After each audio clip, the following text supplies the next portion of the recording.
नमस्कार दोस्तों, आज हम संतोषी माता की व्रत कथा लेकर आए हैं। संतोषी माता की व्रत कथा परम कल्याणकारी है। जो शुक्रवार के दिन उपवास रखता है और संतोषी माता की कथा सुनता या पढ़ता है, उसके दुख दूर हो जाते हैं और जीवन में सुखों की वर्षा होने लगती है। उसकी सभी मनोकामनाएं माँ संतोषी माँ पूर्ण करती है। एक बुढ़िया थी, उसके 7 पुत्र थे। 6 कमाने वाले थे, एक निकम्मा था। बुढ़िया माँ 6 पुत्रों की रसोई बनाती थी, भोजन कराती थी और पीछे से जो कुछ बचता सो 7वें को देती थी। परंतु वह बड़ा ही भोला भाला था, मन में कुछ विचार न करता था। एक दिन अपनी बहू से बोला, देखो मेरी माता का मुझ पर कितना प्यार है। वह बोली, क्यों नहीं, सबका जूठा बचा हुआ तुमको खिलाती है।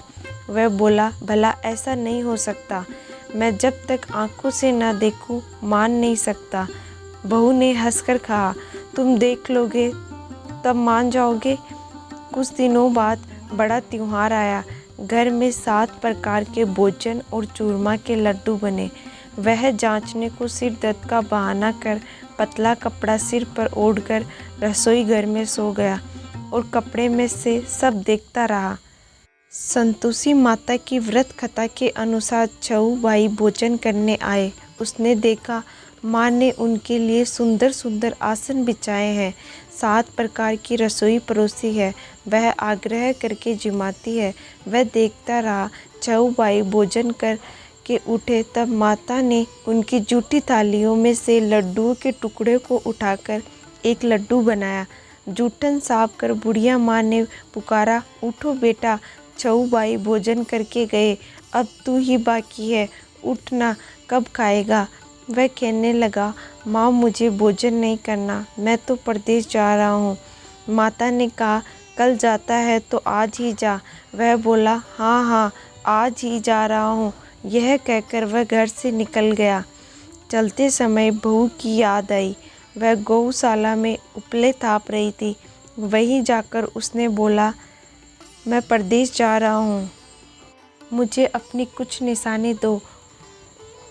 वह बोला, मेरे पास तो कुछ नहीं है, ये अंगूठी है सो ले ले, और अपनी भी कुछ निशानी मुझे दो। वह बोली, मेरे पास क्या है, ये गोबर भरा हाथ है। ये कहकर उसकी पीठ में गोबर की हाथ की थाप मार दी। वह चल दिया।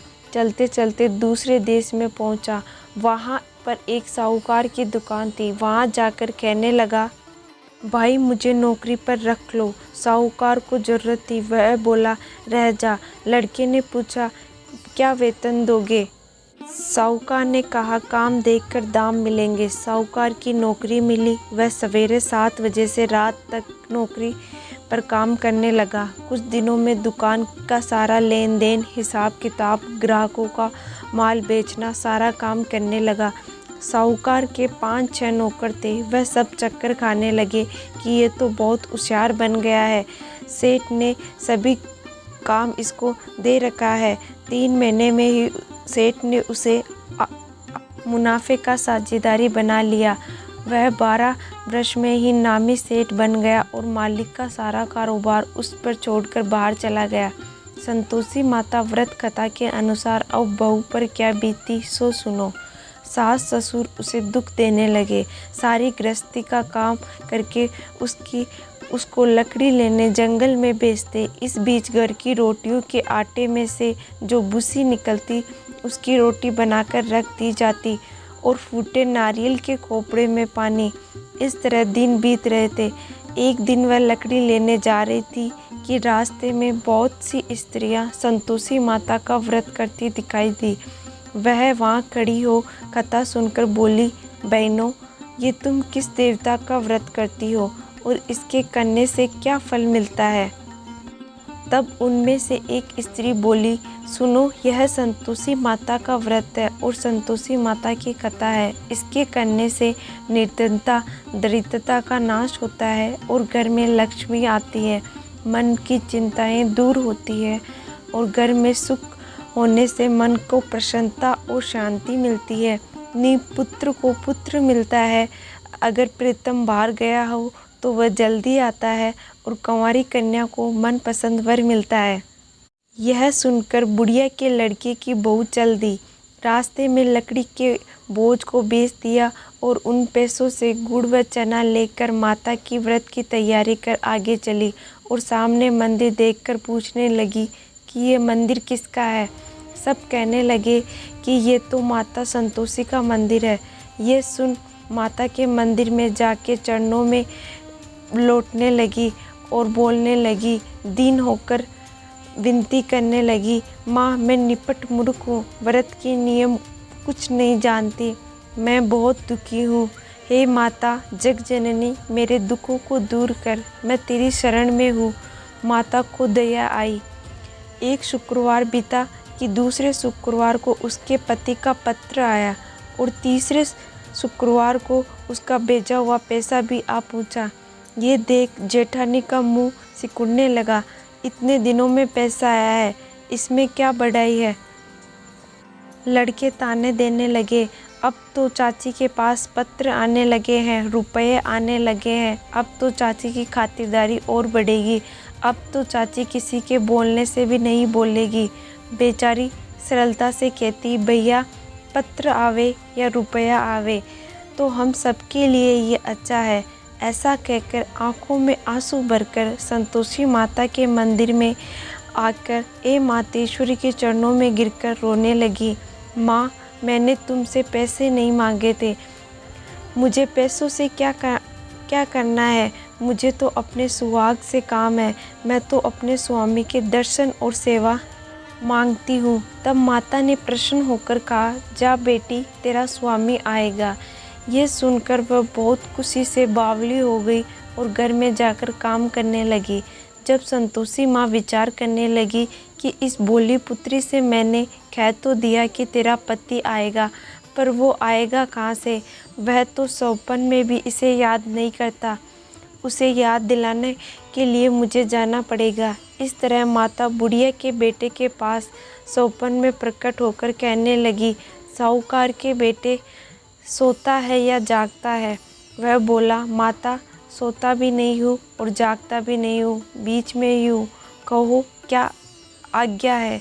माँ कहने लगी, तेरा घर बार कुछ है या नहीं। वह बोला, मेरा सब कुछ है माता।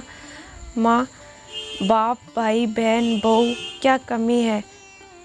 माँ बोली, बोले पुत्र तेरी स्त्री घोर कष्ट उठा रही है, माँ बाप उसे दुख दे रहे हैं, वह तेरे लिए तरस रही है, तू उसकी सुधि ले।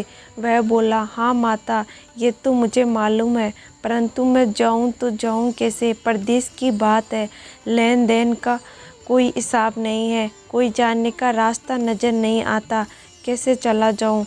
माँ कहने लगी, मेरी बात मान, सवेरे नहा धोकर संतोषी माता का नाम लेकर घी का दीपक जला दंडवत कर दुकान पर जा बैठना। देखते ही देखते तेरे लेन देन सब चुक जाएंगे, जमा माल बिक जाएगा और शाम होते होते धन का ढेर लग जाएगा।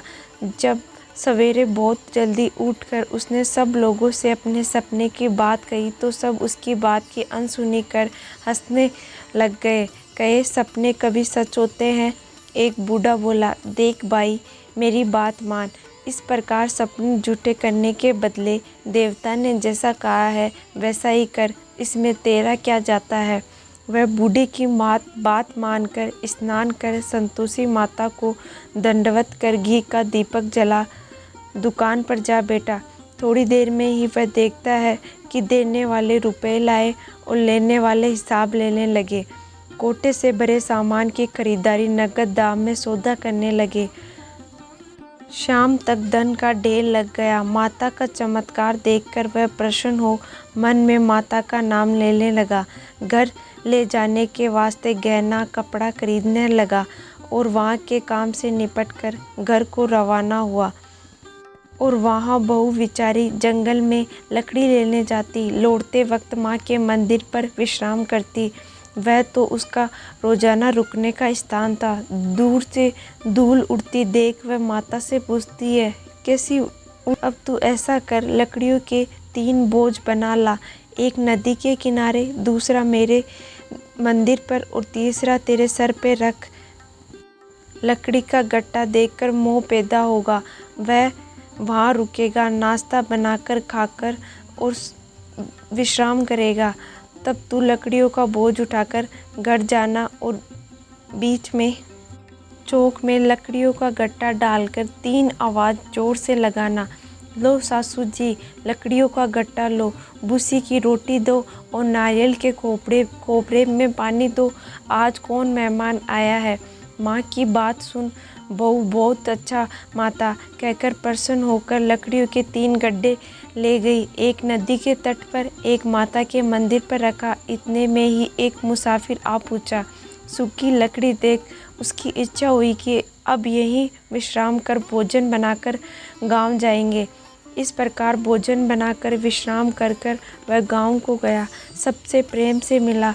उसी समय बहू सिर पर लकड़ी का गट्टा लिए आती है। लकड़ी का भारी बोझ आंगन में डालकर जोर से 3 आवाज़ देती है। लो सासू जी, लकड़ियों का गट्टा लो, भूसी की रोटी दो, नारियल के कोपरे में पानी दो। आज कोई मेहमान आया है। यह सुनकर सास बाहर आ अपने दिए हुए कष्टों को भुलाते हुए कहती है, बहू ऐसा क्यों कहती है? तेरा मालिक ही तो आया है। आप बैठ, मीठा भात खा, भोजन कर, कपड़े गहने पहन। इतने में आवाज़ सुनकर उसका स्वामी बाहर आता है और अंगूठी को देखकर व्याकुल हो जाता है। माँ से पूछता है, माँ ये कौन है? माँ कहती है, बेटा ये तेरी बहू है। आज 12 वर्ष हो गए हैं जब से तू गया है। तब से ये सारे गांव में जानवरों की तरह भटकती फिरती है, काम काज घर का कुछ करती नहीं है। 4 समय आकर खाना खा जाती है, तब तुझे देखकर भूसी की रोटी और नारियल के पानी में खोपरे में पानी मांगती है। वह लज्जित हो बोला, ठीक है माँ, मैंने इसे भी देखा है और तुम्हें भी देखा है। अब मुझे दूसरे घर की ताली दो, उसमें मैं रहूँगा। तब माँ बोली, हाँ बेटा ठीक है, जैसे तेरी मर्जी, कहकर तालियों का गुच्छा पटक दिया। वह ताली ले जाकर कमरे को खोलकर अपना सारा सामान जमाया। एक दिन में ही वहाँ राजा के महल जैसा ठाट बाट बन गया। अब क्या था, वह सुखपूर्वक जीवन जीने लगे। इतने में ही अगला शुक्रवार आया। बहू ने अपने पति से कहा कि मुझे माता का उद्यापन करना है। पति बोला, बहुत अच्छा, खुशी से करो। वह तुरंत ही उद्यापन की तैयारी करने लगी। जेठ के लड़कों को भोजन के लिए कहने लगी। उसने मंजूर किया, परंतु पीछे जेठानी अपने बच्चों को सिखलाती है, देखो रे, भोजन के समय सब लोग खटाई मांगना, जिससे उसका उद्यापन पूरा न हो। लड़के जीमने आए, खीर पेट भरकर खाई, परंतु याद आते ही कहने लगे, हमें कुछ खटाई दो, खीर खाना हमें भाता नहीं है। देखकर अरुचि होती है। बहू कहने लगी, खटाई किसी को नहीं दी जाएगी, यह तो संतोषी माता का प्रसाद है। लड़के तुरंत उठ खड़े हुए, बोले, पैसा लाओ। बोली बहू कुछ जानती नहीं थी, सो उन्होंने पैसे दे दिए। लड़के उसी समय जाकर इमली लाकर खाने लगे। ये देखकर बहू पर माताजी ने कोप किया। राजा के दूत उसके पति को पकड़कर ले गए। जेठ जेठानी मन माने खोटे वचन कहने लगे। लूट लूट कर धन इकट्ठा कर लिया था, सो राजा के दूत पकड़ ले गए। अब सब मालूम पड़ जाएगा जब जेल की हवा खाएंगे। बहू से ये वचन सहन नहीं हुए। रोती रोती माता के मंदिर में गई। हे माता, तुमने क्या किया? हंसाकर अब क्यों रुलाने लगी? माता बोली, पुत्री, तूने उद्यापन करके मेरा व्रत भंग किया है, इतनी जल्दी सब बातें भुला दी। वह कहने लगी, माता भूली तो नहीं हूँ, न ही कोई अपराध किया है। मुझे तो लड़कों ने भूल में डाल दिया, मैंने भूल से उन्हें पैसे दे दिए, मुझे क्षमा कर दो माँ। माँ बोली, ऐसी भी कहीं भूल होती है। वह बोली, माँ मुझे माफ़ कर दो, मैं फिर तुम्हारा उद्यापन करूँगी। माँ बोली, अब भूल मत करना। वह बोली, अब नहीं होगी।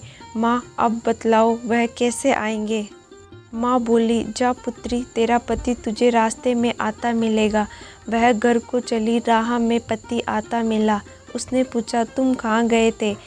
तब वह कहने लगे, इतना धन कमाया है, उसका कर राजा को देने गया था, वह बनने गया था।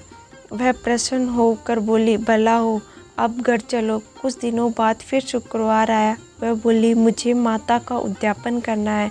पति ने कहा, करो। वह फिर जेठ के लड़कों से भोजन को कहने गई। जेठानी ने तो एक दो बात सुनाई और लड़कों को सिखा दिया कि तुम पहले ही खटाई मांगना। लड़के कहने लगे, हमें खीर नहीं खाना आता, जी बिगड़ता है, कुछ खटाई खाने को दो। वह बोली, खाना है तो खाओ, नहीं तो जाओ। वह ब्राह्मणों के लड़के को लाकर भोजन कराने लगी। यथाशक्ति दक्षिणा की जगह एक एक फल उन्हें दिया। इससे संतोषी माता प्रसन्न हुई। माता की कृपा होते ही 90वें मास में उसको चंद्रमा के समान सुंदर पुत्र प्राप्त हुआ। पुत्र को लेकर वह प्रतिदिन माताजी के मंदिर में जाने लगी। माँ ने सोचा, ये तो रोज आती है, आज क्यों ना मैं इसके घर चलूं, इसका आसरा देख लेती हूँ। यह विचार कर माता ने भयानक रूप बनाया। गुड़ और चने से सना हुआ मुख, ऊपर सूंड के समान होठ, उस पर मक्खियाँ भिनभिना रही थी। दहलीज पर पांव रखते ही उसकी साथ चिल्लाई, देखो रे, कोई चुड़ैल डाकिन चली आ रही है, लड़कों इसे भगाओ रे, नहीं तो किसी को खा जाएगी। लड़के डरने लगे और चिल्लाकर खिड़कियां बंद करने लगे। बहू रोशनदान में से देख रही थी। प्रसन्नता से पागल होकर चिल्लाने लगी, आज मेरी माताजी मेरे घर आई है। ये कहकर बच्चे को दूध पिलाने से हटाती है। इतने में सास को क्रोध आ जाता है। वह बोलती है, इसे देखकर कैसे उतावली हुई है, जो बच्चे को ही पटक दिया। इतने में माँ के प्रताप से जहाँ देखो वहीं लड़के ही लड़के नजर आने लगे। वह बोली, माँ जी, मैं जिनका व्रत करती हूँ यह वही संतोषी माता है। इतना कह झट के सारे घर के किवाड़ खोल देती है। सबने माता के चरण पकड़ लिए और विनती कर कर कहने लगे, हे माता, हम मूर्ख हैं, हम अज्ञानी हैं, हम पापी हैं, तुम्हारे व्रत की विधि हम नहीं जानते। तुम्हारा व्रत भंग करके हमने बहुत अपराध किए हैं। हे माता, आप हमारा अपराध क्षमा करो। इस प्रकार माता प्रसन्न हुई। माता ने बहू को जैसा फल दिया वैसा सबको दे, जो पढ़े उसकी मनोरथ पूर्ण करे। बोलो संतोषी माता की जय। प्लीज़ चैनल को लाइक एंड सब्सक्राइब कीजिए। कमेंट बॉक्स में जय संतोषी माता ज़रूर लिखें।